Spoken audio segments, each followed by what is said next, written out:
Good morning, everyone. I'm Tristan. This is the TMC Project.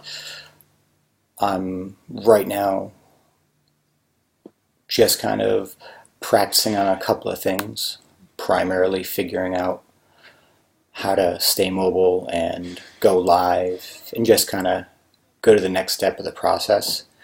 Even thinking about recording live causes a silly anxiety that makes everything more difficult. That being said, I've taken a couple of notes and I'm excited for the practice. Today I want to talk about what it's been like trying to maintain my diet and mindfulness habits while being on the go. I've been in Utah for about 3 days now with my family and loving it. It's great. I miss them. It's been a year since they moved to Utah, and my business required me to stay in Connecticut. And until it provides me the location freedom I desire, the time I get with my family is very restricted. And on the flip side, because of my ADHD, it can also be very exhausting on me. Normally by 2 or 3 o'clock, I'm completely tapped out, and although I can engage, I really can't think or maintain my focus or concentration on any one thing for very long, which is fine. It's how I work, and those small speed bumps give me access to so many forms of creativity and inspiration and just amazing aspects that it's a good trade-off. So, let's see, let's start with meditation. It's been interesting. Every morning the goal is to meditate for 15 minutes before starting the day, and no matter what, meditating in the morning, even if it isn't right when you start your day. I've managed to meditate every day in the morning for 15 to 30 minutes.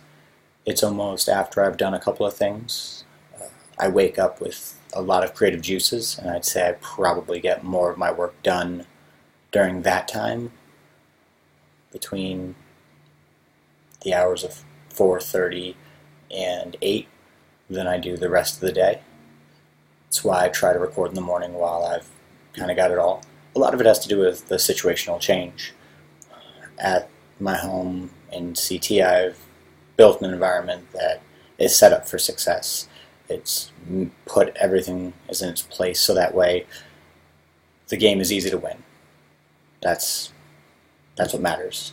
Financial freedom and time freedom and location freedom, so that way I can dedicate even more time to personal development and helping others in their journey, whether it's wrestling with ADHD or really everyone wants to be better, and it's not easy. It can be more difficult for the neurodiverse, but we have so many advantages because of a couple of setbacks. I would take the trade-off any day, and I'm very lucky and grateful that my mind works in a way that makes things easy for people to accomplish their goals. I don't think it needs to be hard for you to get what you want. I think life is going to be hard no matter what. So if you can figure out at least what you want, let's make it as easy as possible, because struggle will happen regardless. Diet being the other major struggle, and probably the hardest one. It's very difficult not to have carbs when you're with your family. They make you happy. They feel good. Our species has been breaking bread together for as long as we've been making bread.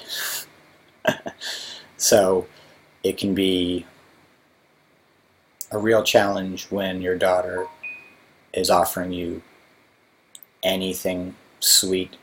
And not only is it sugar so you can't have it, it's also before 2, which means the window of eating isn't even open. And I love intermittent fasting. It's probably one of the most beneficial things I've done. It really allows me to decide what I'm doing and when I'm doing it. And for most of my life, food and hunger have been my go-to when I'm sad or bored, and they've never moved me forward. They've never helped my self-improvement. It was only after I took control over my brain and my belly, and by that I mean really took a hold of my diet, and I started to decide what I was going to eat and not just leave it to my bodily whims. And in the mind aspect, meditation has helped in so many ways, from emotional regulation to knowing when I'm thinking and not thinking, as well as allowing me to pull back and not get confused. It can be very hard for me to be helpful to people when the energy that gets my answers is on the dark side of the coin. It's not a negative, it's just accurate. The worst advice I could ever give is one-on-one. However, the concepts that I offer are universal and everyone benefits from them. And it can really suck when someone asks for your help directly and the messenger that says it is just not nice. Internally, I've always struggled. Everything is not good enough. Nothing is satisfying. And I probably won't stop till I've achieved true greatness. Not because it's a choice. It doesn't seem like anything else is a choice. That being said, I love this world, and I plan on making it better and better and better, even if that is just because I'm unsatisfied with it and it's unacceptable. I think that's great. If the only real problem I have is being angry at anything less than greatness, hell yeah, let's go. Let's make it great, let's make it easy, and then let's do whatever it takes to get the whole world to join in. We all want to be happy. We all want to have time freedom. We'd all like to have control over our finances, our diet, our emotions, overall mental capabilities. Going into work, being able to stay focused on the task at hand, getting consistent, feeling accomplishment on a consistent daily basis. These are the principles of a fulfilling life. And for me, to not feel fulfilled is entirely too painful than anything else. So here I am, trying to make it great. Good morning, Evelyn. Good morning. Mwah. And for me, one of the primary reasons of that is family. And I don't just mean blood relatives, I mean the human race. We want to make it better for everyone. No one wants to hurt anyone intentionally. No one's looking to steal from anyone intentionally. We're just self-interested. And it can be very hard to pull yourself out of that and realize that the person that you work with, or really anyone else in your life, even the people that you don't know, no one's really ever intentionally trying to hurt or fuck up your day. For the most part, it's just people in their own world and in their own struggles trying to do the best they can, and the side effects tend to seem like they have ill intentions. I can't say I know anyone who's ever had ill intentions. Yes, Evelyn? Sure. I apologize.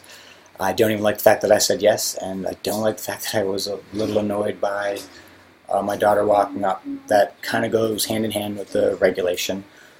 Emotional regulation. I should be totally okay accepting that she's not going to be mindful and wait till I'm done. She's going to serve her goals. And the feeling of anger that I get naturally, it upsets me on an entirely different level. I don't like the fact that I get annoyed by the people I love. That should never be connected. And I probably dislike even a little bit more the fact that I don't like those feelings in me.